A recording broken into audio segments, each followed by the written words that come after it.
Selamat pagi pemirsa. Berita Padang hadir kembali hari ini bersama saya Adini dan sejumlah informasi telah kami siapkan untuk Anda. Berikut selengkapnya.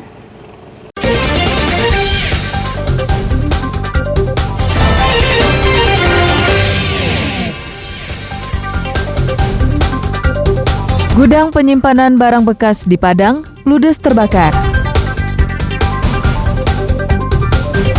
Anggota DPRD Padang Pariaman, pelaku tabrak lari ditetapkan sebagai tersangka. Puluhan sepeda motor di Padang ditahan polisi karena gunakan knalpot bising.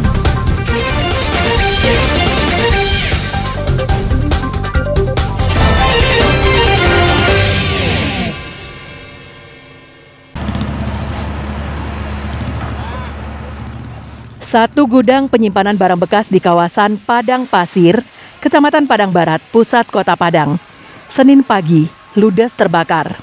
Api yang berkobar kurang dari setengah jam telah membuat bangunan kayu yang terletak tak jauh dari kantor Gubernur Sumbar itu rata dengan tanah.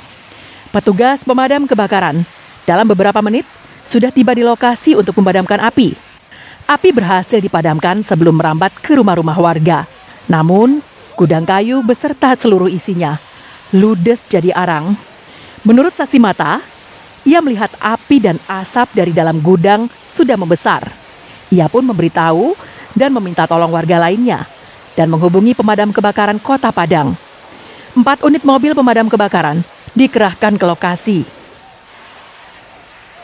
Langsung membesar, Bang. Itu tempat apa itu, Pak?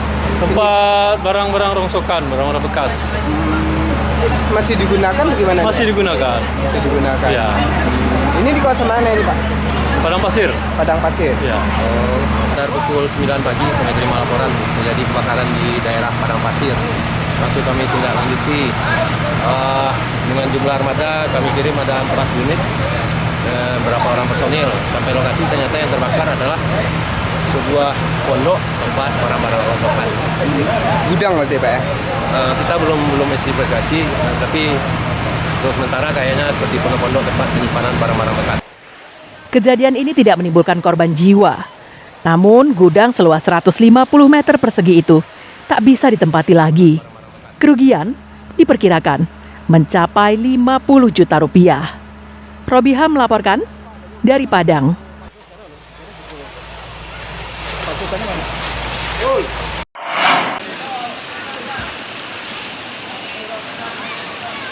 Tingginya intensitas hujan yang mengguyur sebagian besar wilayah di Kabupaten Pasaman menyebabkan meluapnya Sungai Batang Paninggalan pada Minggu sore. Banjir ini merupakan banjir susulan yang terjadi di Kecamatan Lubuk Sikaping setelah sebelumnya terjadi pada Sabtu sore. Banjir merendam permukiman, pusat pertokoan, hingga jalan raya di Nagari Durian Tinggi, Kecamatan Lubuk Sikaping.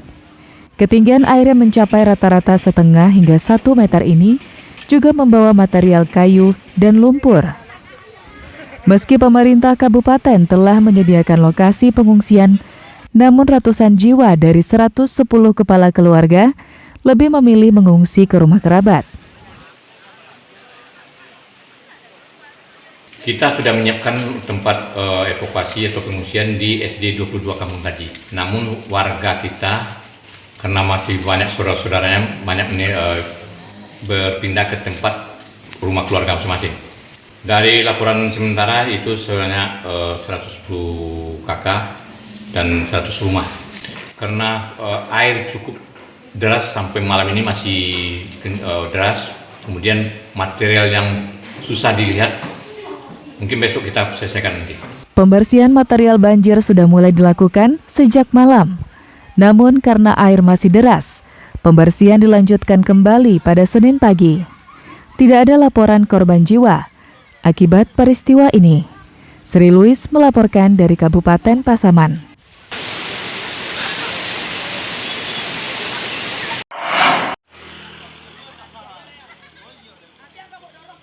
Petugas dari Badan Penanggulangan Bencana Daerah Kota Padang mengerahkan sebuah mobil tangki berisikan 5.000 liter air bersih kepada puluhan kepala keluarga di daerah Batangharau, Kecamatan Padang Selatan. Petugas mendatangi tempat-tempat yang sudah disepakati dan warga menyambutnya dengan puluhan ember, drum, dan tempat penampungan air lainnya. Warga yang telah menunggu kehadiran petugas bergegas menyodorkan peralatannya agar bisa mendapatkan air yang mereka butuhkan.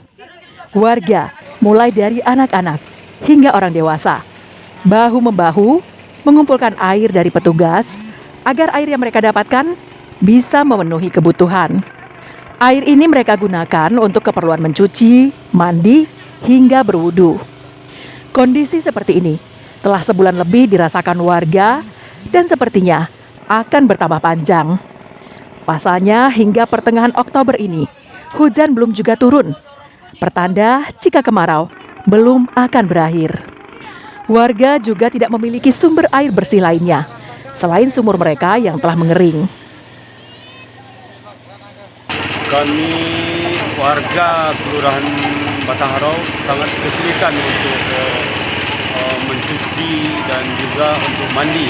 Saya selaku PLT Lurah Batang Harau meminta bantuan kepada BPBD Kota Padang. Sampai malam ini mereka sudah turun dan alhamdulillah masyarakat kami antusias mengambil air sebab mereka sangat butuh sekali.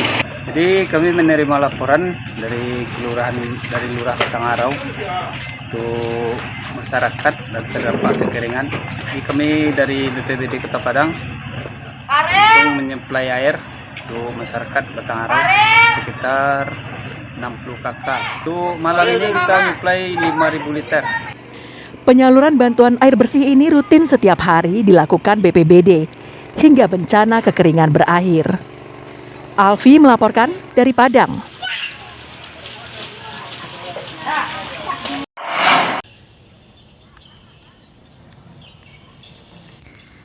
Seorang pemuda di Jorong Kapalokoto, Nagari Gunung Medan, Darmasraya, mengembangkan budidaya ulat maggot untuk menambah penghasilan dan menopang ekonomi keluarga. Caranya, larva dari lalat tentara hitam atau black soldier fly itu dijadikan pakan ternak ikan dan ayam miliknya. Sisanya dijual kepada warga sekitar tempat tinggalnya. Sejak 5 bulan lalu, Rudi Hermansyah memelihara dan mengembangbiakan ulat maggot di belakang rumahnya. Di kandang 1x1,5 meter yang dililit tirai ini, Rudi memelihara ribuan lalat hitam untuk bertelur. Telur tersebut kemudian disemai dan dibesarkan di petak seluas 1,5 kali 3 meter. Di petak ini, telur akan tumbuh menjadi larva dengan makanan dari sampah organik seperti sayur-sayur sisa dapur atau dedaunan. Ulat maggot yang sudah panen diberikan kepada ternak ikan serta ternak ayam miliknya, sehingga tak lagi mengeluarkan uang banyak untuk membeli pakan. Sisanya, ulat maggot dijual kepada warga yang juga peternak, seharga Rp20.000 per kilogram. Dalam sebulan, Rudi bisa menghasilkan rata-rata 50 kilogram ulat maggot.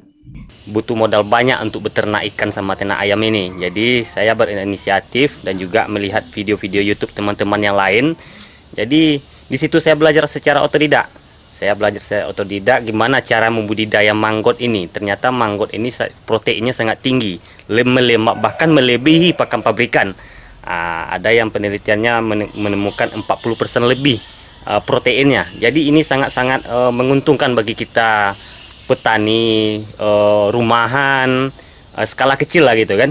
Menurut laporan beberapa sumber, maggot atau belatung cocok sebagai pakan ternak, seperti ikan juga unggas. Maggot mengandung asam amino dan protein sebesar 40% dalam tubuhnya. Eko Pangestu melaporkan dari Darmasraya.